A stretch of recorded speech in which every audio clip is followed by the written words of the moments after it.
Whenever I post about walls and insulation, such as this one, the one that I built in this edition right here, somebody inevitably is going to ask, what's the R value of that house? Although that's a good question, what would you think if I told you you can have two walls with the exact same R value, yet one of them performs dramatically better during the summer? Let's get into it. First of all, R value isn't wrong. If you look at this wall right here, this is the outside and this is the inside, it answers one specific question. What is the resistance to heat traveling through that wall? If, let's say, in the winter, one side is cold and the other one is warm, how long or how easily does that heat escape through the wall? That's what R value measures.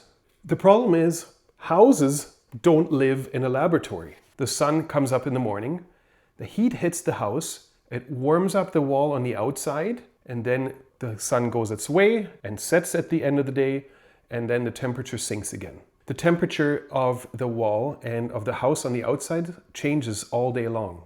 Imagine two walls, one built with conventional fiberglass and let's say EPS on the outside, the other one, just like this one here, built with wood fiberboard and dense packed cellulose. One of the walls lets the heat through a lot faster during the day, the other one slows it down dramatically so that the heat that hits it during the day only reaches it after midnight. Same R value, yet totally different experience on the inside of the house.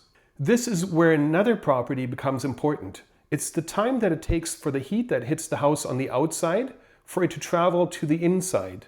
Building scientists call it phase shift. There's something else. Even if the heat gets through, does all of it get through? Some materials don't just delay the heat going through the wall, they reduce the heat actually getting through. It's called dampening. Imagine your attic gets really hot. Let's stay in the metric world, let's call it 60 degrees. Would you rather that heat that is in your attic reach the inside at 3 p.m.? Or do you want that heat to take a lot longer and reach it during the night? During that time, you may be able to just open up a window again. And if you have an air conditioner, it's not going to have to work quite as hard anymore. So should we ignore R value? Absolutely not. The R value tells you how much heat is able to get through the wall. The phase shift tells you when it gets through the wall. And the dampening says how much of it gets through. You need to know all three in order to understand how comfortable is this wall going to keep your house. So the next time somebody asks you, what's the R value of your wall? Understand that you should also ask, how does it perform? How does it perform during the different times of the day, during the morning, during the afternoon, during the summer versus the winter? Those are all really good questions to ask. And by the way, I still haven't mentioned the R value of those walls, so I still should mention that to you. The R value of the walls in this edition for the wall are R31, ceiling is an R53, and the floor is an R46.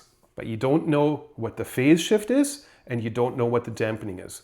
I'm going to get nerdy in just a moment, and I'll show that to you, and I'll show the two different walls, one built with fiberglass and EPS, and one built with cellulose and wood fiberboard.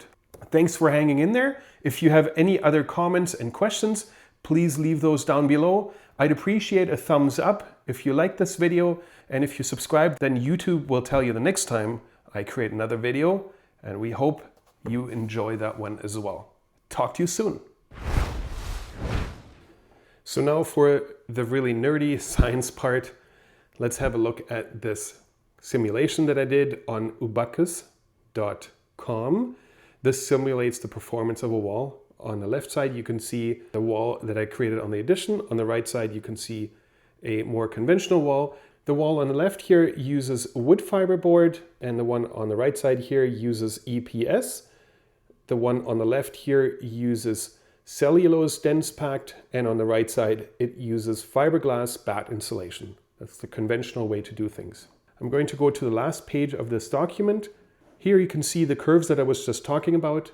This is the phase shift, the heat that hits your house at the hottest time of the day.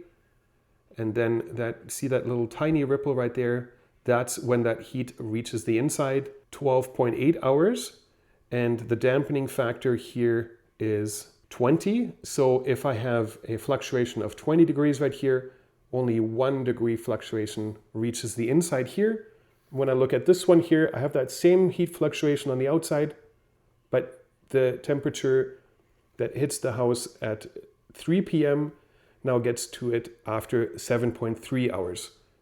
So that's almost a magnitude of 2, 12.8 versus 7.3. And then also the amplitude attenuation is 10. So if I have 20 degrees fluctuation right here, 2 degrees are coming through. That's double what we get on this one here. That was it for the nerdy part. I hope it wasn't too boring. Class is dismissed.